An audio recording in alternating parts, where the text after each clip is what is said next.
नमस्कार मेरे प्यारे दोस्तों। आज देश एक बहुत ही भयानक परिस्थिति से गुजर रहा है जिसमें कि हर आदमी परेशान है। क्या अमीर क्या गरीब, हर आदमी लॉकडाउन की समस्या से ग्रसित है। और सबसे ज़्यादा तकलीफ़ उन भाई बहनों को हो रहा है, उन परिवारों को हो रहा है जिनका आमदनी का रास्ता नहीं है या जिनका आमदनी का रास्ता संपूर्ण बंद हो चुका है और जिनके घर में खाने को कुछ नहीं है। वो परिवार आज भुखमरी के कगार पर है। बच्चे, परिवार, माँ बाप, अगर घर में किसी का 2-4 परिवार है तो उनको खाने को भी बहुत ज़्यादा तकलीफ़ हो रहा है, दाने दाने को तरस गए हैं।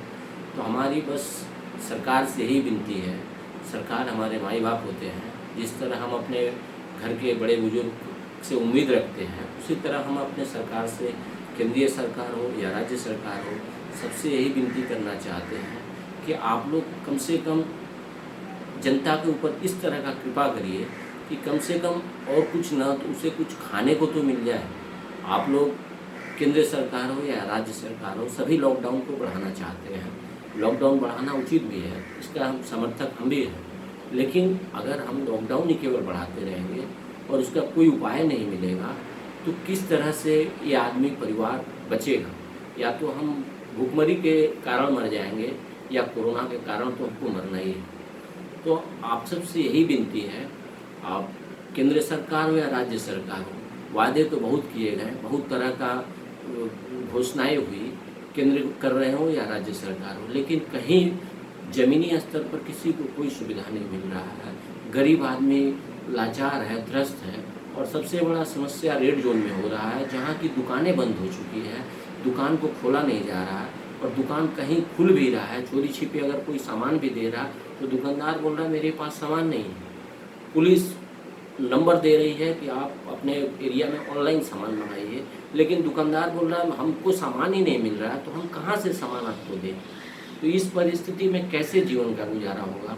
अगर हम केवल कोरोना को समाप्त करने के लिए लॉकडाउन को ही चालू रखेंगे तो आप लॉकडाउन रखिए, लेकिन लॉकडाउन के साथ में आपको इस पर भी ध्यान देना जरूरी है कि किस तरह से बाकी परिस्थिति को मैनेज किया जाए।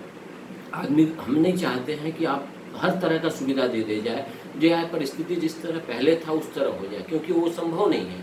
अभी जिस तरह का हालात है ये परिस्थिति नहीं हो पाएगा, लेकिन कम से कम इतना चीज़ तो कीजिए कि जो गरीब आदमी, लाचार आदमी कम से कम एक बेला 2 बेला खा के अपना जान को तो बचा पाए।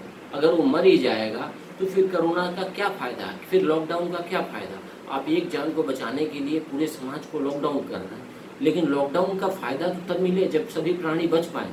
अगर हम इंसान खत्म हो जाएंगे तो फिर लॉकडाउन करके क्या फ़ायदा होगा। हमारी सरकार से, राज्य सरकार से, केंद्रीय सरकार से, माननीय श्री मोदी जी से, भारत के तमाम जनता से, तमाम जो भी घर हमारे सरकार में जो शिक्षित पदों पर बैठे हैं उन सभी से विनती है कि आप लोग इस पर कृपया ध्यान दें और इस परिस्थिति को हल्का में ना लें। थोड़ा सा समझें कि आखिर हम लॉकडाउन तो बढ़ा रहे हैं, लेकिन लॉकडाउन का अलग कोई रास्ता तो निकालें। अगर हम केवल लॉकडाउन को बढ़ाते जाएं, समय पर समय चलता रहे, बाकी आदमी अगर हम तकलीफ में जीते रहें तो लॉकडाउन का क्या फ़ायदा होगा। आप सबसे विनती है कि आप इसको इतना अधिक शेयर करें कि हर आदमी के जन के कानों में ये चीज़ जाए और इसी की तरफ, सरकार की तरफ ये परिस्थिति पहुँचे। सरकार शायद इस पर कुछ विचार कर पाए। बाकी सब प्रभु का इच्छा है, महादेव जी का कृपा जो होगा वही होगा। हर हर महादेव।